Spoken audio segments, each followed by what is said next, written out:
When most people think of New York, they think of soaring skyscrapers, the Statue of Liberty, and yellow cabs stretching along the streets as far as the eye can see.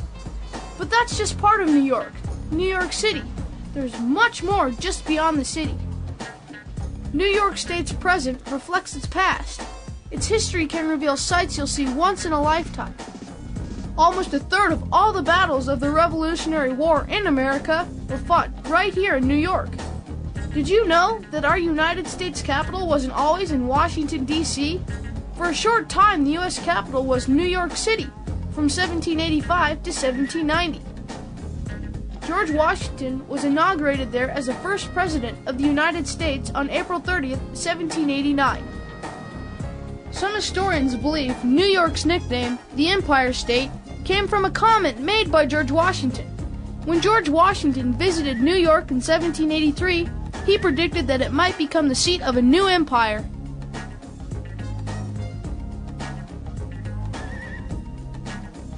New York State, shaped like a wedge, is much larger than its neighbors. It's larger than Vermont, Massachusetts, Connecticut, and New Jersey combined. From Long Island Sound to the icy waters of Lake Ontario, New York State covers more than 47,000 square miles. New York has 8 distinct geographic regions. They are the Atlantic Coastal Plain, the New England Upland, the Hudson Mohawk Lowland, the Adirondack Upland, the Tug Hill Plateau, the St. Lawrence Lowland, the Erie Ontario Lowland, and the Appalachian Plateau. The Atlantic Coastal Plain covers Long Island and Staten Island. Fishing is an important source of income on the Atlantic Coastal Plain. The New England Upland is a region of hills and low mountains. Also in this region is Manhattan Island, the heart of New York City. The Hudson Mohawk Lowland provides the nation's only natural passage through the Appalachian Mountains. The Adirondack Upland is a circular hill and mountain region. The Adirondack Mountains formed from hard, ancient rocks, possibly the oldest in North America. The Tug Hill Plateau is a flat, rocky area. The plateau receives more snow than any place in the nation east of the Rocky Mountains. The St. Lawrence Lowland region has many dairy farms. The Erie, Ontario lowland has several swamps.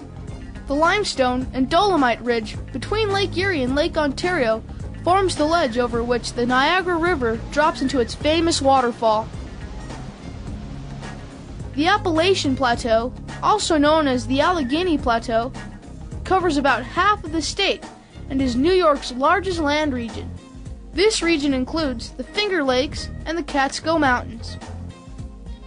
Neighboring states to New York include Vermont, Massachusetts, Connecticut, New Jersey, Pennsylvania, and even the Dominion of Canada. In addition, the state is bordered by the Atlantic Ocean on the east and 2 of North America's Great Lakes on the west. Within these borders, the state of New York is home to more than 18 million people. Most live in or near cities and towns, with a population of 2,500 or more. The state has several cities with populations over 100,000. One of them is Albany, the state capital.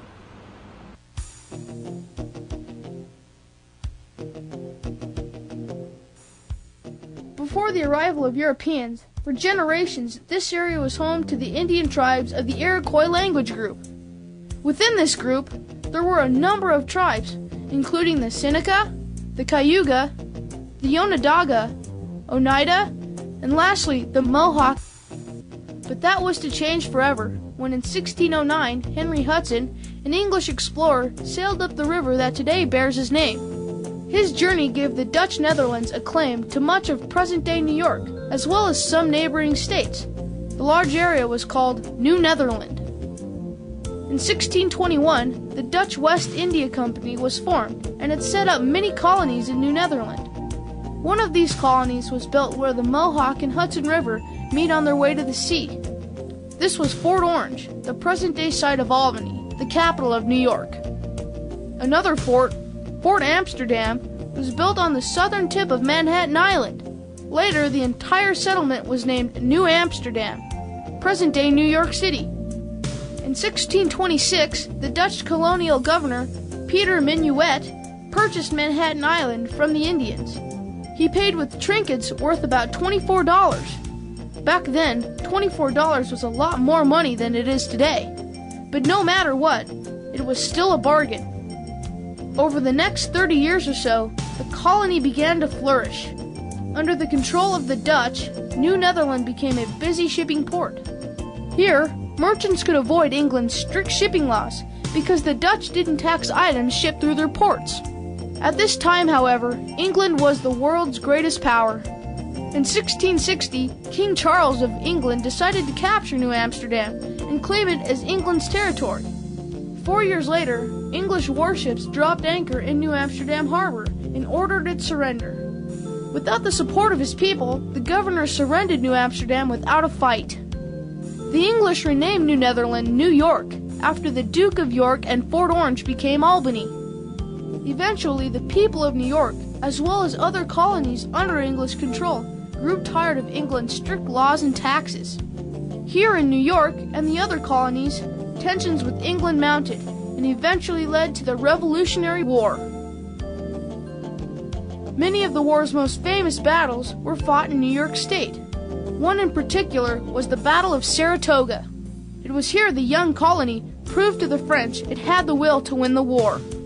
After the battle, the French went to war against England and helped the colonies with money and military equipment. 8 years later, the war was over. The colonies had won their independence.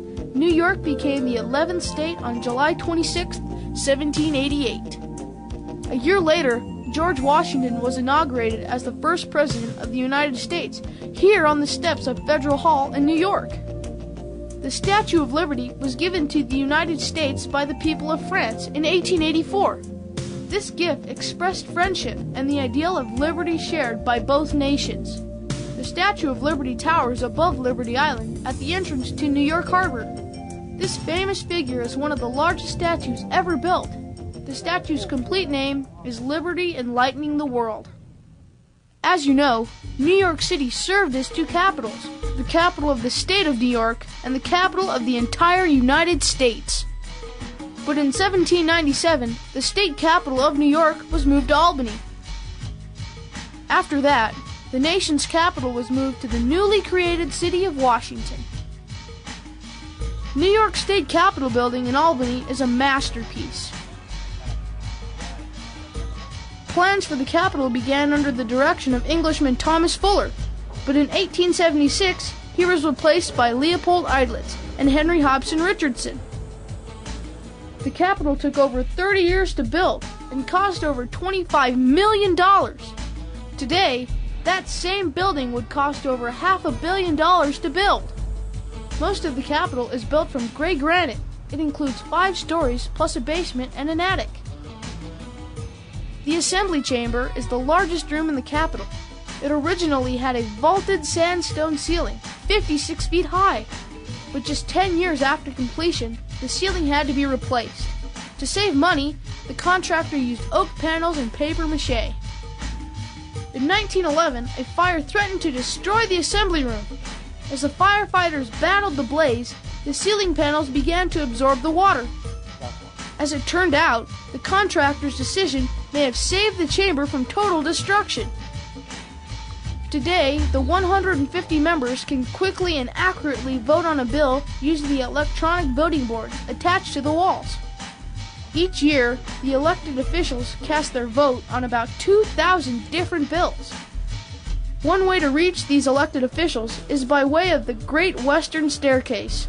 500 workers spent over 14 years carving it 119 feet high with 444 steps. This is definitely not the easy way to get upstairs, but these stairs are a work of art in themselves.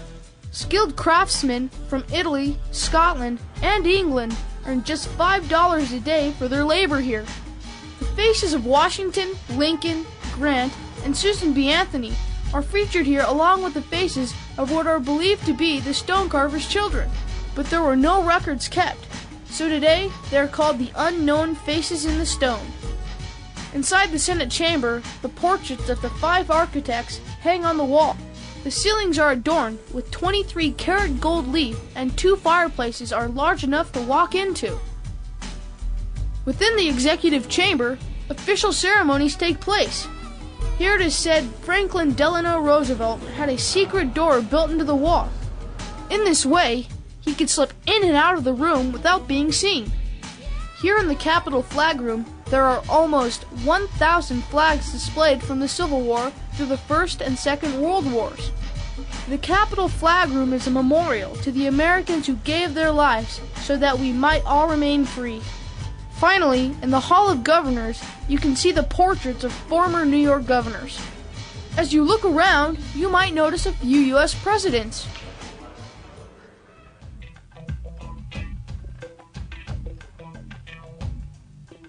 In fact, the New York State's governor's mansion has been home to more U.S. presidents than any other residence, except of course the White House.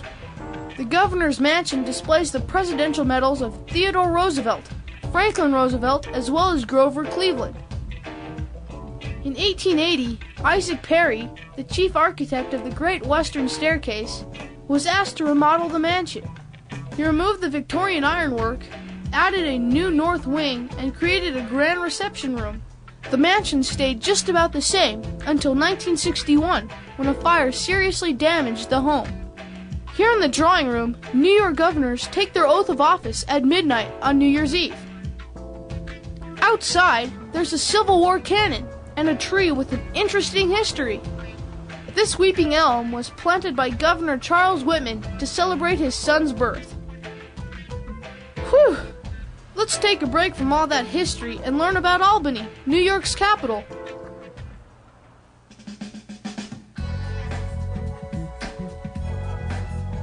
Today, Albany is one of the oldest cities in the United States. Sitting along the Hudson River, 150 miles from the Atlantic Ocean, Albany is a busy transportation center.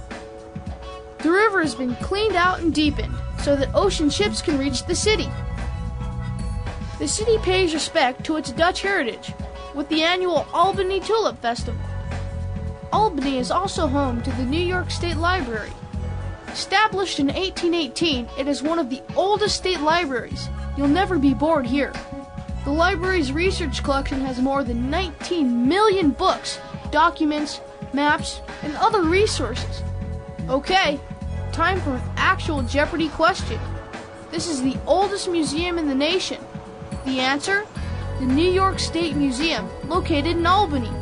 Over the years, it's grown into a major research and educational organization. There are more than 5 million artifacts and specimens here. You can see life-size Native American scenes, as well as audio and video programs. Finally, there's the egg. What do you think? Does it look like a building to you? Some people think it looks more like a sculpture. The people of Albany come here to enjoy concerts, lectures, musical theater, dance, and educational programming.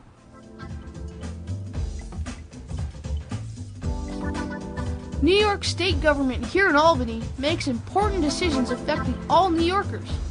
The state government provides services for its people and regulates many activities.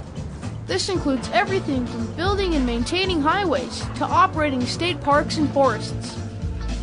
Remember, its main responsibility is to serve its people, and that includes you. New York's government is divided into 3 branches: the executive, judicial, and the legislative branches.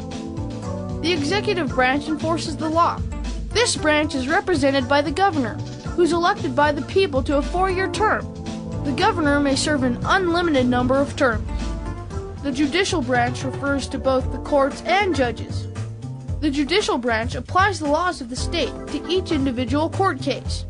This branch includes the New York State Supreme Court. The third and final branch of government is the New York State Legislature. The legislative branch makes the laws of the state. The legislature of New York has 2 houses, the State Senate and the State Assembly. Voters from each district elect 61 Senate members and 150 Assembly members.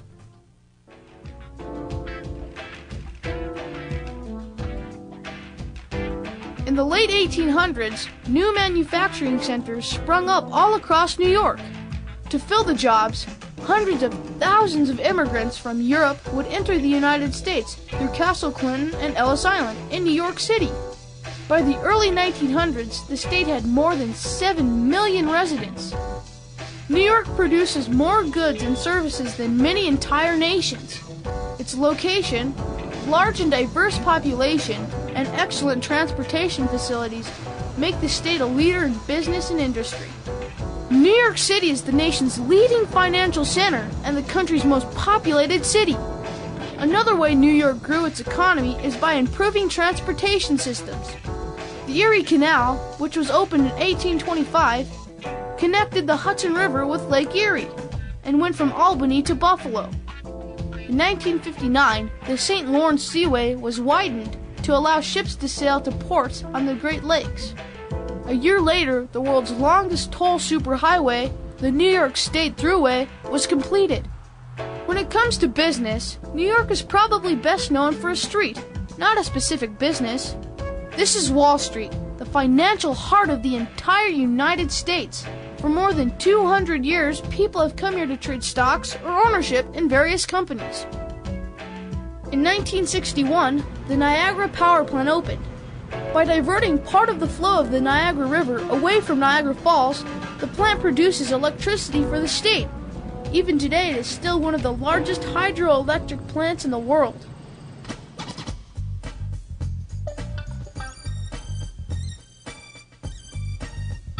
The state education department is also important to the economy.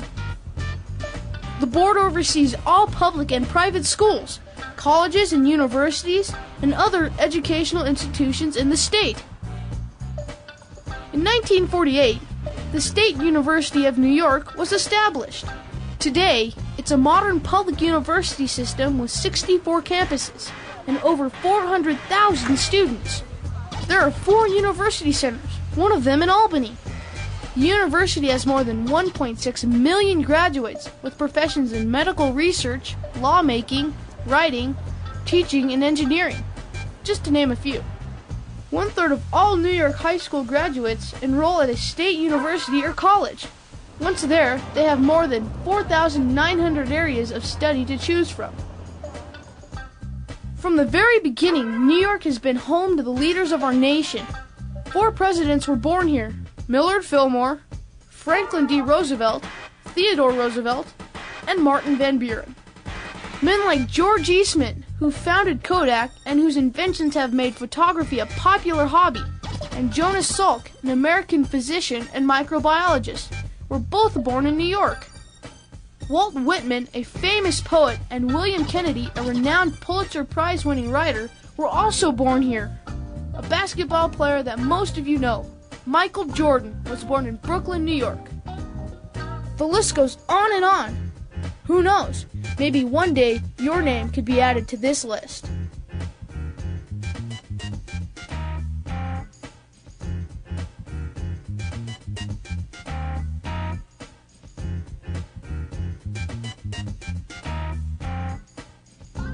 No wonder everyone loves New York.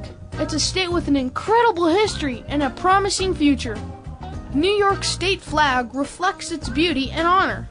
On the coat of arms, a shield shows a New York landscape. A figure representing liberty is on the left.